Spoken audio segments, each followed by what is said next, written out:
Now, in my previous video, I did state I was very hesitant creating a video on this topic because it kind of felt more true crime in nature, kind of felt like a crime was being committed here, even though so far it has not been confirmed that one has been committed yet. And the police, the Kansas City police, are not seeing it that way. But as somebody that has been researching the story, listening to what the family is stating, listening to what Willis is stating, the owner of this house, listening to what his attorney is saying, there's a lot of back and forth going on.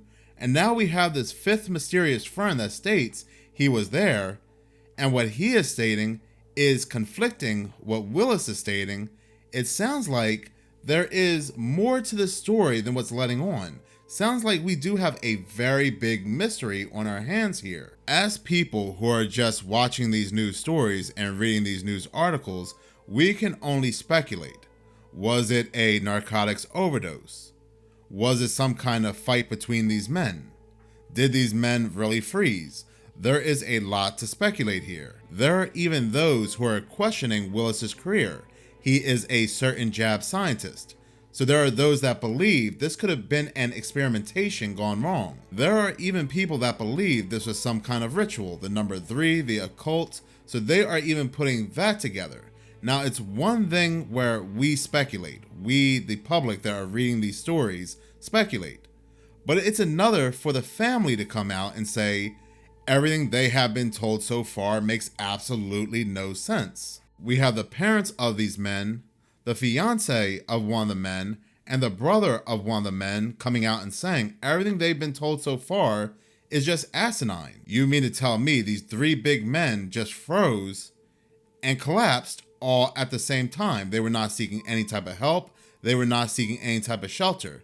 Yes, they may have been drunk, very drunk, but even drunk people, even to the fullest extent of being drunk, knows when it's cold to go right back inside the house. These families are no better than us. All they have left is speculation because they have been left completely in the dark by the police. They are getting no information, no answers, no responses by the police. This is what Jonathan Price, the brother of Ricky Johnson, had to say in regards to everything that is going on so far. Well, this morning, there are so many questions after those 3 Kansas City Chiefs fans were found dead in the frozen backyard of their friend, Jordan Willis, more than 2 weeks ago. Willis's attorney admitting a 5th person was also in the house when Willis went to bed on the couch, where he slept for 2 days, he says, until his friends' bodies were found. Before he fell asleep, they were going to leave. He actually escorted them to the door, said their goodbyes, opened the door. He went back on the couch and he crashed. But that 5th person reportedly denying all of that. He claims that he left the house while the 3 friends and Willis were still awake watching Jeopardy and insisting that he was not the last one to see them alive. Grieving family members, including our next guest, demanding answers, Jonathan Price. His brother was one of the men found in the backyard. His name was Ricky Johnson. Thank you so much, Jonathan, for joining us. I know your family is just devastated. Everyone on this couch has a brother. You say things are not adding up. What do you mean? Well, for one, like you guys just showed, does he know when they left or does he not? Does he know if his dogs were there? Does he not? There's way too many questions still needing to be answered. And nobody can answer those questions in honesty except for Jordan. Yeah. The 5th person, he was there, but he wasn't there after a certain time frame. Well, and didn't Jordan's attorney say, and correct me if I'm wrong, that he saw his 4 friends out at the end of the night? Yes, that's what he originally said. And then he kind of backtracked on it after the 5th person came out. And that's just the stuff that's not adding up. Yeah. If you have to change your story, then how do we know at any time were you telling the truth? It doesn't make any sense. Jonathan, so many people, when we read the story for the first time, we thought, who sleeps on a couch for 2 days? How did that happen? What do you think happened? I mean, that part makes no sense to me, especially when it seems like you're a responsible individual, a responsible enough individual to gain a PhD in what seems like a very complicated science. If you're one of those type of people, in order to sleep all day on a Monday, which I assume was a work day, if you're working from home, I mean, I don't know how that is possible. I definitely wouldn't be able to do that. It's being reported. And my job's not nearly as complicated. Yeah, it's being reported that Jordan Willis, the guy who owns the house, who was allegedly asleep on the couch for 2 days, is an accomplished scientist. What are police telling you? Police have not told us a single thing. Not my mother. The last my mother heard was that they were still trying to get through the phones, and that was well over a week and a half ago. Mm-hmm. And Clayton's fiance, Clayton is one of your brother's best friends. All three of them, I understand, were inseparable. Clayton's fiance had to break into the house 2 days later because she wasn't hearing from her fiance, right? Correct. And then what did she find when she went into the house? Well, she announced her presence. She made that very clear. And there was no answer from anybody, so she assumed that nobody was home. So she continued her search to where she, the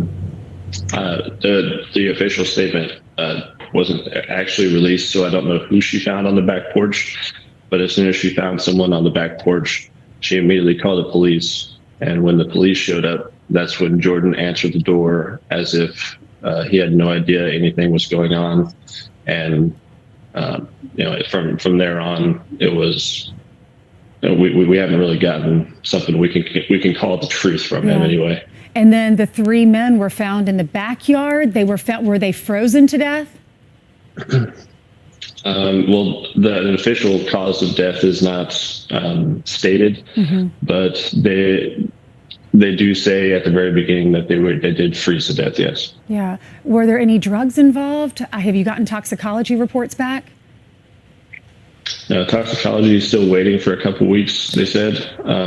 That's the last we heard from Jordan's lawyer, because apparently they are anxiously waiting for that as well. I'm sure they would be, especially if he does know what's going on.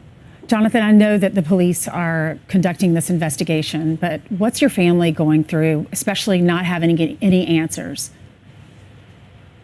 That's the biggest thing is, I can't speak on all of my family, but for myself, it's been very difficult. And I don't think that I can ever fully heal until I find out what happened.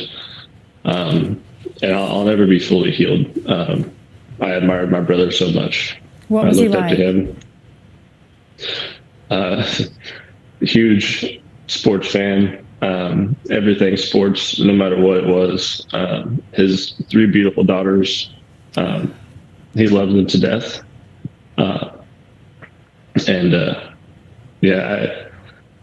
You can see him when you look at them so much. They look just like him, and it's very difficult.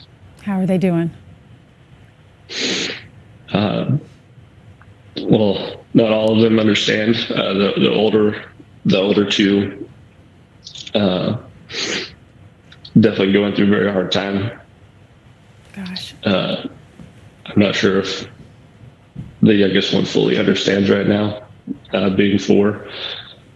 So I'm not sure how much she's seeing online and everything, but it's just very difficult to.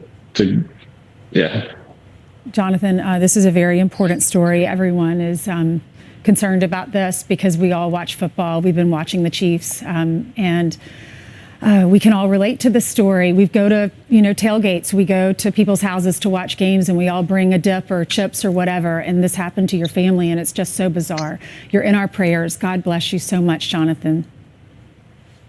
Thank you. This brings up a really good point. This man, Willis, Jordan Willis, is a dog owner. Where were his dogs? Were his dogs at home? If he was asleep for 2 days, who took care of his dogs? Who were walking his dogs?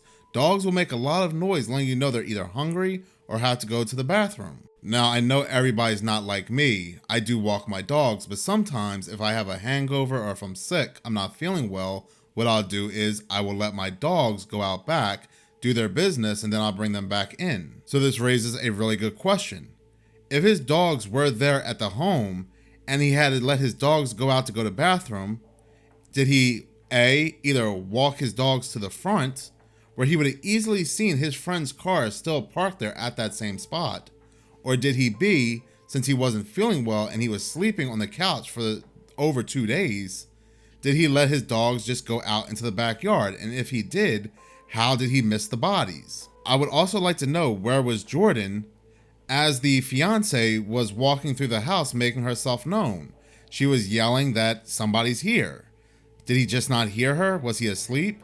Because eventually he woke up when the police came. The police came banging on the door. So I'm sure she was knocking on the door as well. Why was he ignoring the fiance? He only woke up and approached and opened the door once he heard the police were there. I also find it very suspicious how not only the families, but the media as well keep honing in on the fact what Jordan Willis does for a living. He is a scientist. He is a jab scientist. This all depends on the toxicology report. If this is not a narcotics overdose, I am strongly suspecting, and I am sure the families as well are strongly suspecting, that this was some kind of experimentation. Now you might be saying, Minutes of Horror, you can't speak for the families, but the father and mother have the same type of idea.